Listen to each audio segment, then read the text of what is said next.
Hi, so I'm going to carry on my series of working through games against the intermediate level chess bots on chess.com. So next up is Emir, and we're going to start a game. No challenge mode, we're not going to mess around with takebacks or anything like that, and we're going to play some solid standard chess. So Emir's estimated at rated around 1000, and we've got a standard e4, e5. Let's go knight to f3. So I'm going to play very straight bat. I'm going to play regular chess. We'll go with an Italian game and gioco piano. So now I figure I can play d3. This is pretty standard. So I'm opening up a path for my light squared bishop, and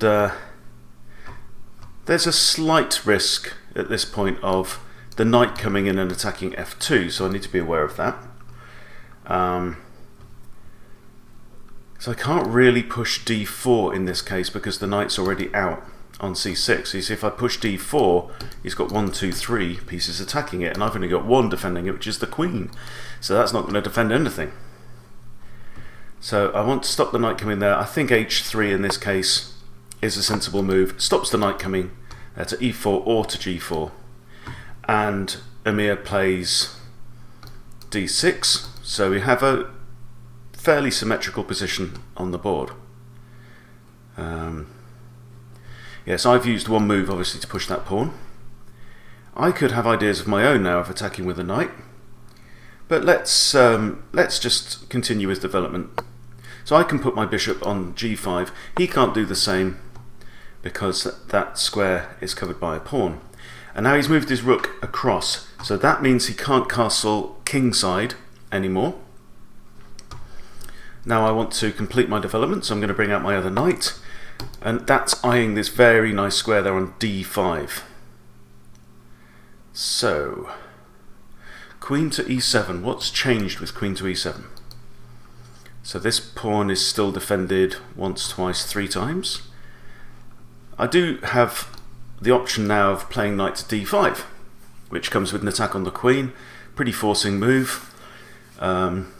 If I do that, the queen cannot move here because that falls to knight takes c7, which not only forks the king and the queen, but there's queen's actually double attacked with a discovered attack from the bishop. So let's say if I do that, he can't capture with the knight because the knight is pinned with that threat as well. So this is looking quite good. So if I move my knight up to d5, knights love to be on the 5th rank.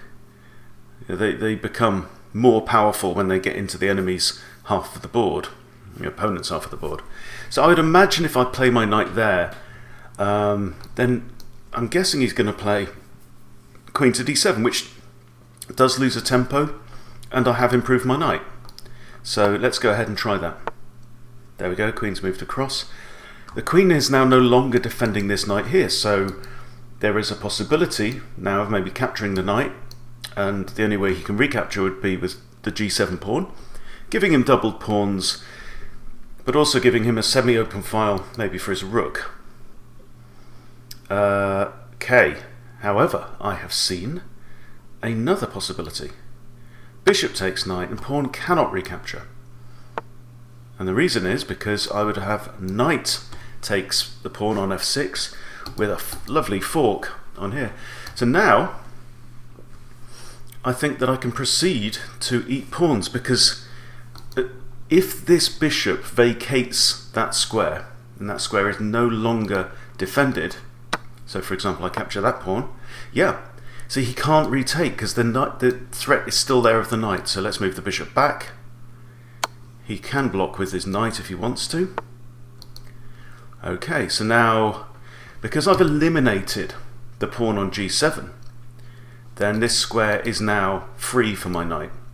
So now I can capture here and grab another pawn. This is looking very good. I'm most content at this point in time in the game. Okay, so let's evaluate the situation. I have captured a knight and 2 pawns for nothing. So let's go in with another fork. So I've spotted here knight to f6. Although the king isn't there, it is hitting both his queen and his rook. Okay, so now the bishops come in with it's basically a sacrifice. I can't see any danger with that. The only check he's got would be rook takes g2, but then he's throwing away material if he does that. And okay, so I'm tempted to take his queen. Anytime, I've learned through painful experience, you are tempted to do that. You have to see what else is threatened. I think I can go ahead and do it. So let's say I take queen, he takes my knight, pawn takes. Happy days, let's do it. This pawn will also, if the knight... Oh, he's taking the bishop. Okay. So that knight's threatening the pawn on b2, but I'm way, way ahead in material at this point. So part of me is tempted to move the knight back and attack the rook with tempo. Then let's say rook comes to there and attacks the knight. Then I'm going to have to move the knight again. So I think I'll just grab the knight. And why have you not... Emir, what are you doing? What are you doing, my friend? Okay, I'm going to move the knight in there. I'm going to renew... There's another fork opportunity. You see he's moving the same pieces a lot, isn't he? Okay, let's grab a free pawn. And how do we finish this game? Knight takes a check. Haha. He says, my kids have never checked me before. Alright, so 2 attackers on that knight. If the knight moves, the rook is attacking that knight and it's undefended. So, unless I can attack with a check. So I'm well up in material. Or a counter-attack. Counter-attack might be good. So I can't play, for example, knight to there attacking the rook, because the rook just takes the knight. So what do we do? I think I'm going to lose some material, which is okay.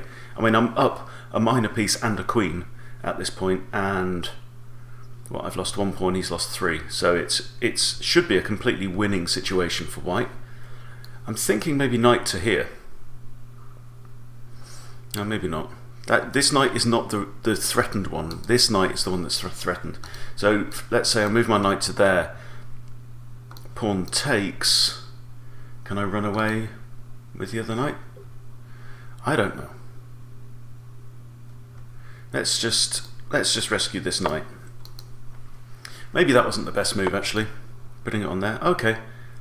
Okay, I notice also that knight is pinned. I can't move it. I don't know why he didn't capture it on that move though. Alright. I think a check now would be good.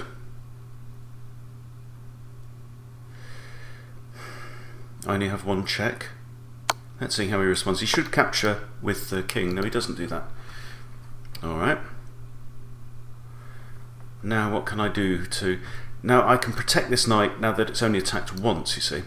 I can protect it with my queen. So I'll move my queen to g7, attacking his rook. And there is... Swap the rook off for the knight. Okay. So Emir is now in a sorry situation. Move my knight to here where it's attacking d6 and with the threat of queen takes. Okay, queen can take anyway with check. King has to move back here, another check. And this is going to be checkmate, I think, pretty quickly. Queen can capture that pawn and that's checkmate. There you go. Well, okay, there you go. That's how to beat Emir. Just keep it solid, keep it tight. Emir makes mistakes. Right, so it's like playing a player rated below 1000. You just have to make sure your pieces are defended, keep your pieces coordinated, do a regular style opening. He knows his opening theory to a degree. He seemed very comfortable with the Italian going into the gioco piano. But yeah, just wait for him to mess up, because he will do. And that's how to beat Emir. See you soon.